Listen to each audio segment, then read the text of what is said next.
Oh, look at the view that Steve Swift is showing to everybody, ladies and gentlemen. If you're watching this on YouTube, yes, you can see a wonderful, wonderful view and a wonderful, wonderful Steve Swift as well. Steve, how you doing this week, my friend? I'm all right. I'm by the seaside. Yes, you are. You have a So that's all have right. a little bit of Yeah. you have a little bit of a delay. Let's hope that fixes itself quickly here. Oh. Yeah, that's okay. Okay. Yeah. Okay. We'll Okay. see what happens because we have questions for you, Steve. I have questions. The world has questions. I really need to know, is Dana White really a potato head, or is he just evolving into one? You sent me a message, and I need to know how your brain is working on this one, because that is a wild, clever, and almost factual statement. So explain yourself, young man. It's not me. It's Eddie Hearn. Ah. He said that Dana White was a Maris Piper head. Do you have Maris Pipers where you are? I mean, only if we bring them over. I'm assuming that's a type of a potato. It's a type of tater. What would you use the potato for? Well, you could. It's a standard excellent tater. So you can mash that sucker. You could chip it. You could have it as a baked tater. Mm-hmm. You could do any of those things. But it is it's not a red-skinned tater. It's a white-skinned tater. So it's available to look like the head of Dana White. Well, you guys had Mr. Potato Head? Everybody had a Mr. Potato Head as a kid, right? Some of us had like those first version Mr. Potato Heads, which was like actually a potato, if I'm not mistaken. You just stuck I had that things in it. Yeah.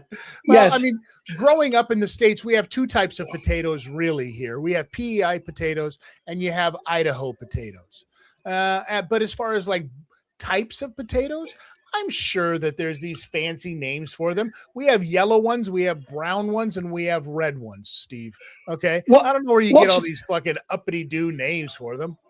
What's a PEI potato? PEI is this little island off of the coast of eastern Canada that produces an awful lot of potatoes, and they're very, very delicious. Also, the wrestlers there throw a lot of potatoes too. Anyway, shout out to Kingman and Cowboy Mark Hughes. Did you just start talking about stiff pricks? Yes, absolutely. Yeah. Why? You have something to say about that so we can clip it? Well, no, it wouldn't be the first time that you would talk about stiff pricks. You can clip that if you like. You sneaky bugger, you. Listen, has this whole thing gone too far? Are we just getting out of control with this schoolyard craziness with Dana and Eddie Hearn? Because we heard after the Zuffa boxing thing, and rightfully so, Dana had every right in the world to be just puffed up like a peacock, strutting around. It was a fantastic outing that, ruffled a whole lot of feathers, not just Eddie's. Our boy Ben Shalom got a little upset about this one too, apparently. Yes, I'll go to both of those points. The first point is that Eddie. Yes, your first point actually is yes, it's got too far. It's gone too far. It's playground shit. I don't know if it's a work. It might well be. I think that Eddie Hearn said he hadn't seen because it was at the same time as his fight. So the Josh Padley fight. So he hadn't seen the main event for Zuffa, but he still wanted to talk about it and said that actually there were very few people there and Ben Shalom's boxer had the better output than he did. Now, he's reached out to Ben Shalom a bit recently, so we know that these are simplistically, they're the two camps, DAZN and the rest of them in one and Zuffa Boxing in the other. He's reached out to him, even though Frank Smith from Matchroom Boxing is still attacking him. He's not read the memo. but he's reached out to him a bit, and Ben Shalom has said extraordinarily, and he's got a big announcement tomorrow about Boxer. So I don't know what that is, but I suspect it'll be about taking Zuffa to court, because he has said that those boxers, some of those boxers, including Chris Billam-Smith, I think, who were on that card, were his fighters contracted. Now, Dana White said that's not the case, and it'll play out publicly, but I really don't know what's going on with this. Here's my guess. It's going to be one of two things. Boxer is either joined forces with Zuffa, they've realized we need to do the right thing, or they've signed on with Eddie Hearn and Matchroom. Think about that. Would it be out of the realm to you, dude, if Eddie was like trying to, I can say this, circle the wagons, so to speak. Yeah, you know what I mean? And try to get everybody together because it's a hell of an outing. It's a hell of an outing for the first time out for Zuffa there. And everybody's saying the same thing that they said when Zuffa first started. We're only 7 shows in, but everybody's still saying, let's see how they are at the end of the year. Well, at this rate, what they're doing and what they're going to do by the end of the year, they're going to be just fine. They're going to be great, actually. Yeah, I think that the joining up with Matchroom is, I'd suggest that's going to happen, because Eddie also said they're taking liberties with him. And I said to him, you've got to fight back. They're taking liberties. It's almost if he's putting an arm around him and saying, come on, son. Come on, little Ben Shalom. Yeah, he's totally like big brothering him, right? And he's being much nicer than he's ever been about Ben Shalom. Usually he's got something like, little Ben Shalom, we pick on him in the parking lot type of snide stuff to say about him. He's not doing that this time around.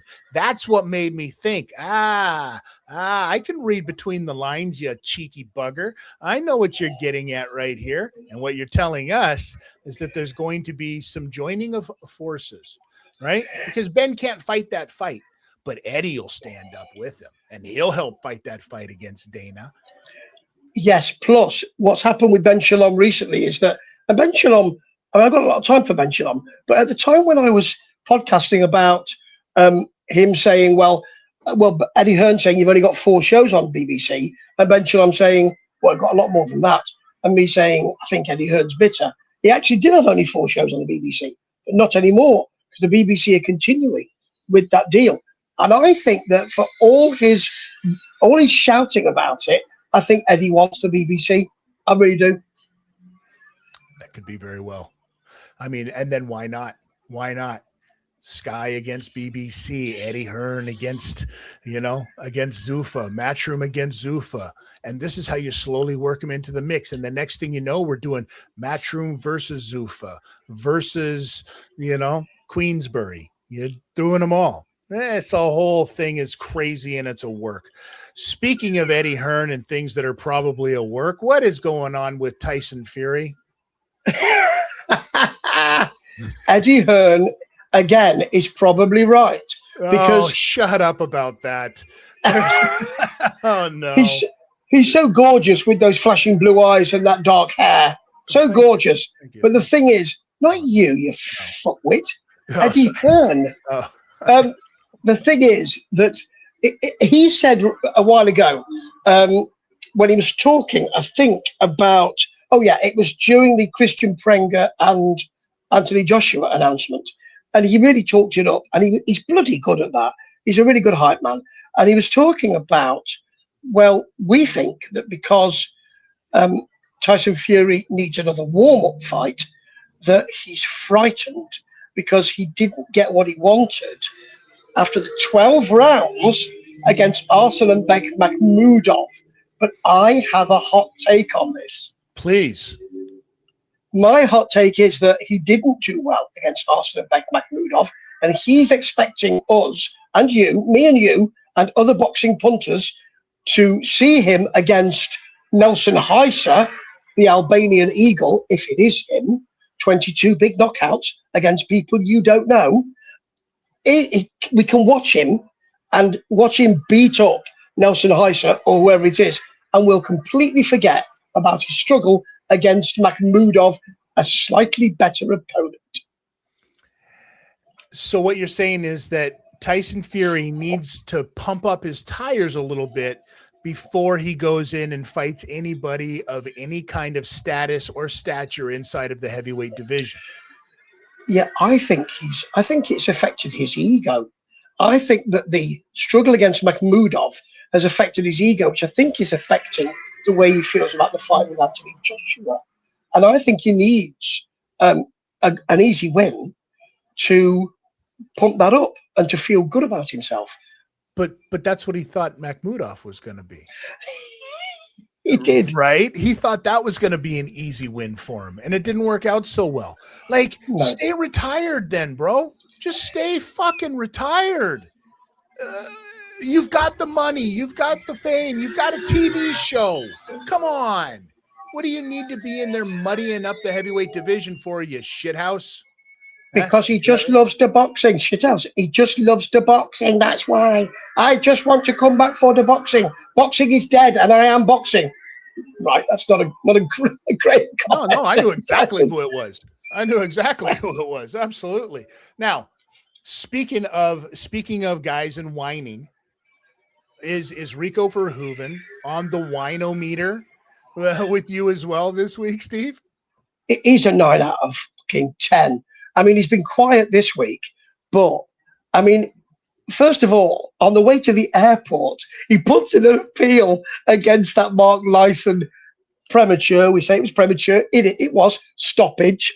He said he felt that people were saying, why did you go for him in the 11th round? Of course, the implication being leaving himself open to an almighty thump, which put him down. He said, because people were saying you were on the winning side on all the scorecards. Well, that would be other people's scorecards, wouldn't it? So, they're not the official scorecards unless you're saying you saw them before the 11th round. So all of this whining, I believe, and I've been quite voluble about this in my podcast, I think it will prevent him from picking up fights that could be good for him, because he'll hold on to Usyk, and that will be a problem for him. I think he won't be able to let it go. And he's got a load of really good fights that he could do for lots of spondulics, but he really wants Usyk again. But what fights in the heavyweight division do you go to at his level? Well, let's be realistic here. At his level, what fights do you go to that are out there that aren't going to be Netflix fights? Because I say you fight Francis Ngannou. I agree, but Mauricio Suleiman does not agree with you, because he didn't put him at the top, as he said, of the top 10 rankings in the WBC, but he did put him at number fucking 8. He's got a 1-1 record.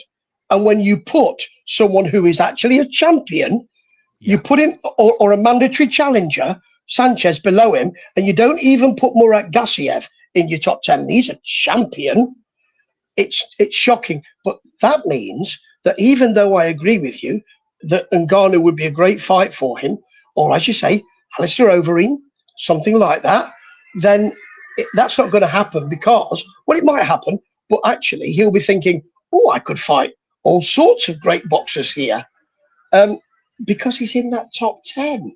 It's nonsense. You know the fight that happens.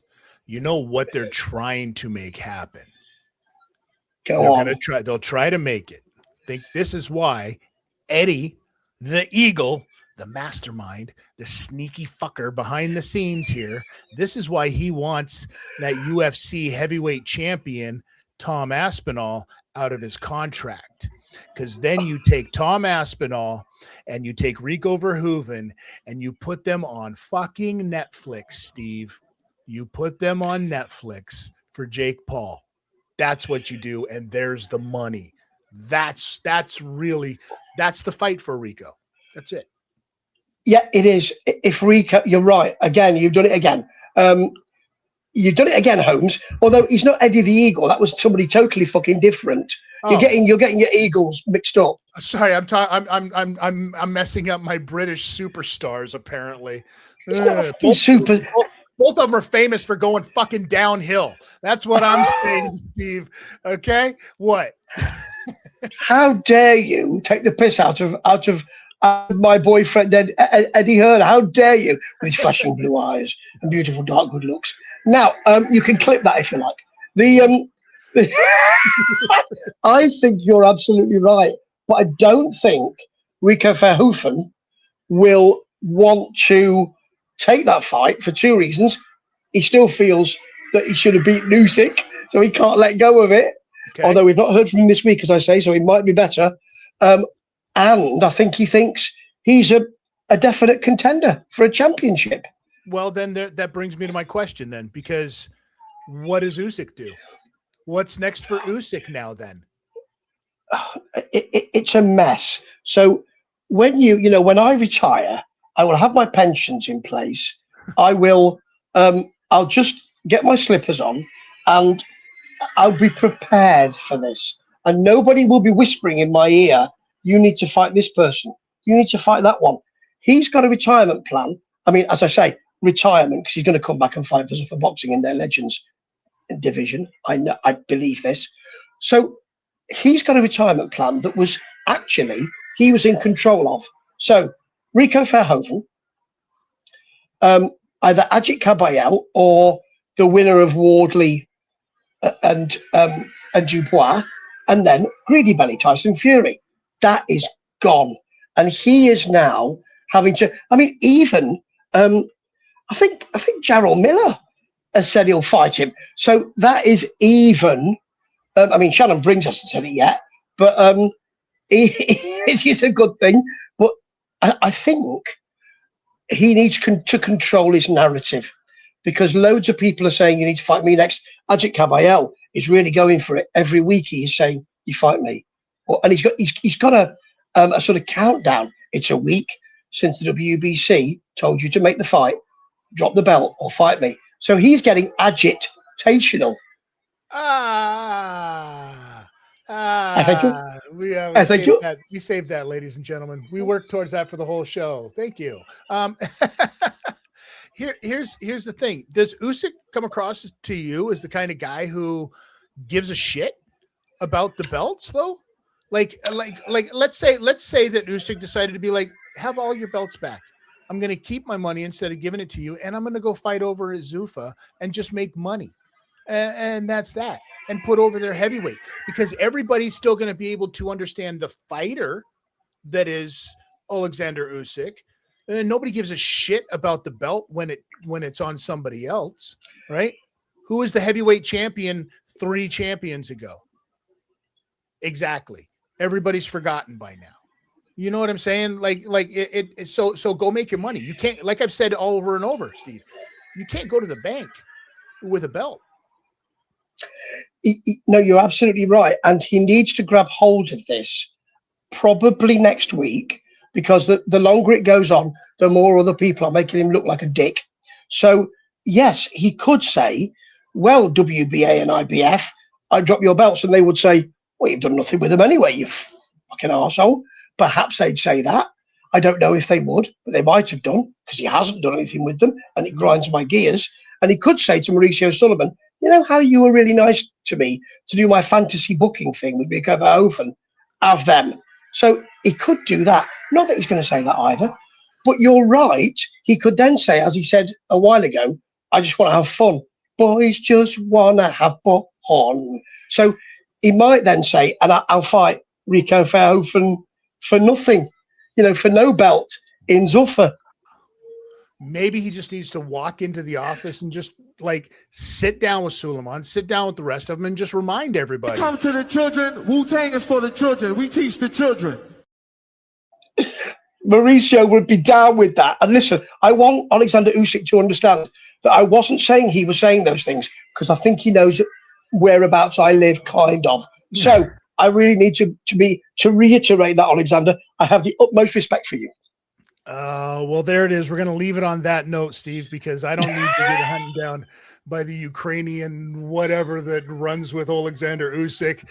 Listen, it's a big ocean out there. Hopefully they cannot pinpoint your position.